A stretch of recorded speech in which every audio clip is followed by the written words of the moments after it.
Hi friends, എല്ലാവർക്കും ദീപാസ് റെസിപ്പീസിലേക്ക് സ്വാഗതം. ഇന്ന് നമ്മൾ ചെയ്യുന്നത് വളരെ എളുപ്പത്തിൽ വൈകുന്നേരങ്ങളിലൊക്കെ ഒരു സ്നാക്കായിട്ട് നമുക്ക് തയ്യാറാക്കാൻ പറ്റുന്ന ബ്രെഡ് പിസയുടെ റെസിപ്പിയാണ്. സിമ്പിളായിട്ട് ബ്രെഡ്, ചീസ് അല്ലെങ്കിൽ മുട്ടയൊക്കെ വീട്ടിലുണ്ടെങ്കിൽ എളുപ്പത്തിൽ നമുക്ക് തയ്യാറാക്കിയെടുക്കാം. പിസയൊക്കെ ഉണ്ടാക്കുന്നതിൻ്റെ ബുദ്ധിമുട്ടില്ല, പുറത്തുനിന്ന് മേടിക്കുകയും വേണ്ട. അപ്പോൾ അതിനായിട്ട് ആദ്യം ചെയ്യേണ്ടത് ഒരു പാനിലേക്ക് ബ്രെഡിൻ്റെ പീസസ് ഇതേപോലെ ഈ രീതിയിലൊന്ന് അറേഞ്ച് ചെയ്ത് വെക്കുക, ഇങ്ങനെ ഒരു വട്ടത്തിൽ വരുന്ന രീതിയിൽ.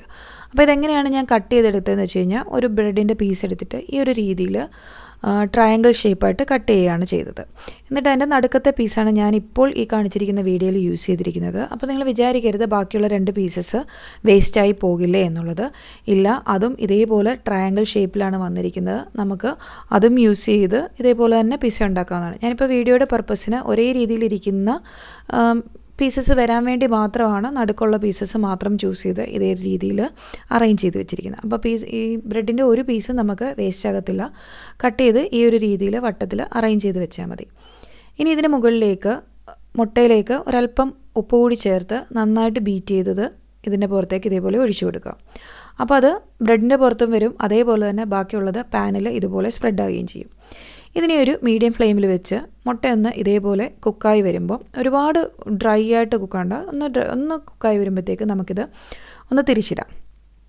ഇനി ഇതിന് മുകളിലുള്ള ഭാഗത്താണ് നമ്മൾ സോസും ടോപ്പിങ്സും ഒക്കെ കൊടുക്കുന്നത്. അപ്പോൾ നിങ്ങൾക്ക് ഒന്നുകിൽ കെച്ചപ്പോ പിസ്സ സോസോ അല്ലെങ്കിൽ പാസ്ത സോസോ അങ്ങനെ എന്തെങ്കിലും ഉള്ള സോസുകൾ ഇതിന് മുകളിലേക്ക് കൊടുക്കാം.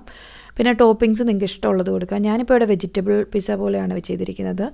കുറച്ച് സവോള, അതേപോലെ തന്നെ കുറച്ച് ക്യാപ്സിക്കം, ഇത് മാത്രമാണ് ഞാൻ ചേർത്തിരിക്കുന്നത്. നിങ്ങൾക്ക് ചിക്കൻ വേണമെങ്കിൽ ചിക്കൻ ചേർക്കാം, പനീർ ഉണ്ടെങ്കിൽ അത് ചേർക്കാം. അങ്ങനെ എന്ത് ടോപ്പിങ്സ് നിങ്ങൾക്ക് ഇഷ്ടമുള്ളത്, കോൺ ചേർക്കാം, ഒലീവ് ചേർക്കാം, എന്താണോ പിസ്സയ്ക്കുള്ള ടോപ്പിംഗ് പോലെ തന്നെ ഇവിടെയും ചെയ്ത് കൊടുക്കാവുന്നതാണ്. പിന്നെ അതിന് മുകളിലേക്ക് ചീസും ഇതേപോലെ ഇഷ്ടത്തിനനുസരിച്ച്. ചിലർക്ക് ഭയങ്കര ചീസി ആയിട്ടുള്ള പിസ്സ ഇഷ്ടമാണ്, ചിലപ്പോൾ വളരെ മിനിമൽ മതി.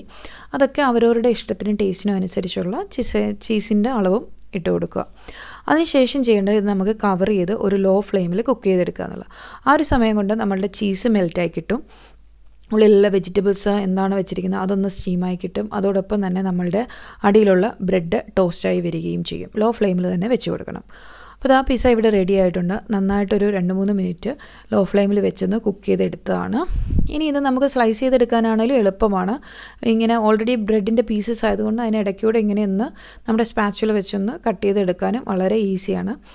അപ്പോൾ ഇങ്ങനെയാണ് നമ്മൾ ഈ ഒരു ബ്രെഡ് പിസ്സ ചെയ്തെടുക്കുന്നത്. വളരെ സിമ്പിളായിട്ട് പെട്ടെന്ന് വൈകുന്നേരങ്ങളിലൊക്കെ നിങ്ങൾക്ക് കുട്ടികൾക്ക് വേണ്ടി ചെയ്ത് കൊടുക്കാവുന്നതാണ്. അപ്പോൾ പിസ്സ ഉണ്ടാക്കുന്ന ബുദ്ധിമുട്ടില്ല, പിസ്സ മേടിക്കേണ്ട, പിസ്സ ഇഷ്ടമുള്ള കുട്ടികൾക്ക് വേണ്ടിയിട്ടാണ് ഞാൻ പറയുന്നത്. പിന്നെ ബ്രെഡ് ഇങ്ങനെ കൺസ്യൂം ചെയ്യുന്നത് നിങ്ങൾക്ക് അല്ലാതെ കഴിക്കുന്ന ഒരു ബുദ്ധിമുട്ടെന്നുണ്ടെങ്കിൽ നമുക്ക് ഹെൽത്തി ഓപ്ഷനായിട്ട് ബ്രൗൺ ബ്രെഡ് വേണമെങ്കിൽ ഇതിലേക്ക് ചൂസ് ചെയ്യാവുന്നതാണ്. അപ്പോൾ സാധാരണ ബ്രൗൺ ബ്രെഡോ അല്ലെങ്കിൽ ബ്രെഡ് നേരായിട്ട് കഴിക്കാത്ത കുട്ടികളാണെന്നുണ്ടെങ്കിൽ ഈ ഒരു രീതിയിൽ ചെയ്ത് കൊടുക്കുകയാണെങ്കിൽ അത് കഴിക്കും. ബ്രൗൺ ബ്രെഡ് ചൂസ് ചെയ്യുകയാണെങ്കിൽ ഇച്ചിരി കൂടെ ബെറ്ററാണ്. പിന്നെ സീഡ്സ് ഒക്കെയുള്ള ബ്രെഡുണ്ട്, അതൊക്കെ വേണമെങ്കിൽ നിങ്ങൾക്ക് ഇതിലേക്ക് ചൂസ് ചെയ്യാവുന്നതാണ്.